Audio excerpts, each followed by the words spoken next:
We've been talking, I think, today about a December 2019 article that you wrote, an opinion piece entitled "Prosecutors Can Right Past Wrongs If Only the System Lets Them." I assume you remember that piece, just a couple of years ago. Yes, I was a co-author of that piece, Senator. In that piece, you praised, and I'm quoting you now, a growing cohort of prosecutors seeking a new approach to justice. And then you go on to describe those prosecutors as seeking to, and I'm quoting you again, reform current tough-on-crime practices, and, still quoting you, restore trust in the criminal legal system as a whole. I want to talk to you about your view on tough-on-crime practices and why you're opposed to them. Just a few things to make sure that we're on a level set here. Are you familiar with the fact that homicides were up 30% from 2020 to 2021 in this country, the largest increase ever recorded in American history? Senator, I don't know that I can vouch for that precise statistic, but I am aware that there are some studies showing that homicides are up across the country. In 2020, St. Louis, in my home state, saw its highest murder rate in 50 years. Carjackings were up in D.C., to take another example, from 142 in 2019 to 426 last year. Carjackings quadrupled in Philadelphia since 2015. In Chicago, they're up from 303 in 2014 to 1,800 last year.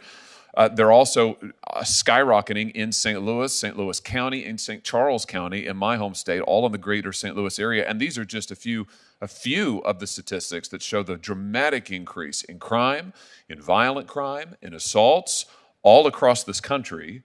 You praise in your piece, where you decry a tough-on-crime practice, you praise someone, a prosecutor in my state in particular, St. Louis Circuit Attorney Kim Gardner. Do you remember praising her in this piece?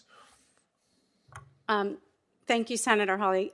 Yes, the focus of that piece and the specific aspect of Ms. Gardner's work that we were discussing was her work on a murder case that long predated her tenure, in which she found evidence that the person was actually innocent and had gone to court to try to overturn that conviction. Well, you praise her as the St. Louis Circuit Attorney, so let's just talk a little bit about her record that you saw fit to praise. In 2020, in the midst of rioting that convulsed the city of St. Louis, police officers were shot at. A retired police captain, David Dorn, was murdered.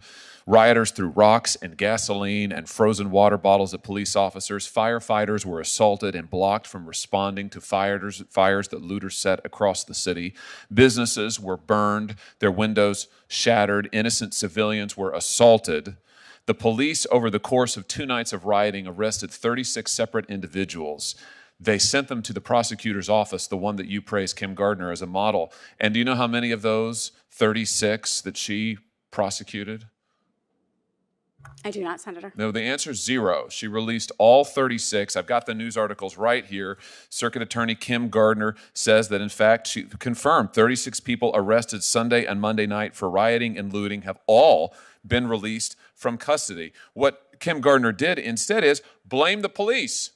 She said that the police were the ones at fault. The police hadn't given her the evidence. The police hadn't provided what she was seeking. This is her quote: "We need essential evidence from the police." This despite the fact that the police confirmed they had brought these people who were arrested in the course of doing the things I just described: assaulting police officers, throwing rocks and gasoline and frozen water bottles, assaulting firefighters, burning businesses. And she didn't charge any. 36 people arrested, brought to her, evidence presented to her, and she releases them.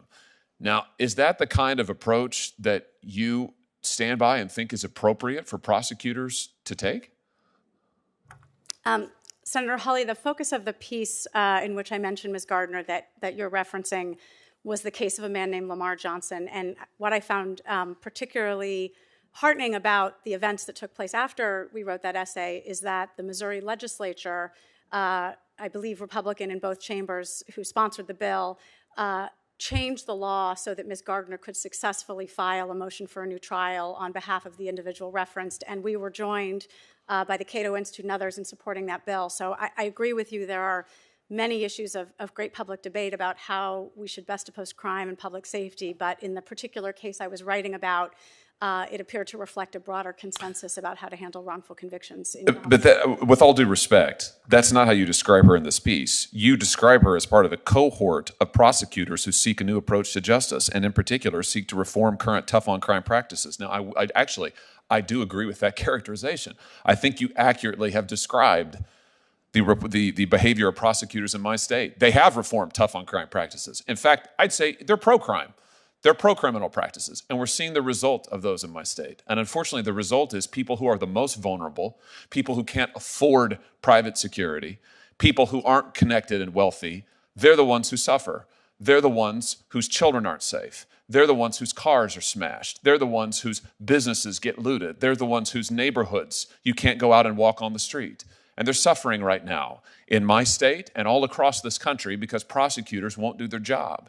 You praise these prosecutors as taking a new approach, and I agree with you. It is a new approach, but it's a disastrous approach. And unfortunately, for that reason alone, I cannot support your nomination, and I will not support the nominations of judges or any other individuals sent to us by this administration who are soft on crime and soft on criminals. Frankly, it is a pattern with this administration, and it is one that has got to end. And for those reasons, I will oppose you and anybody else that the president sends up to us who does not understand the necessity of the rule of law.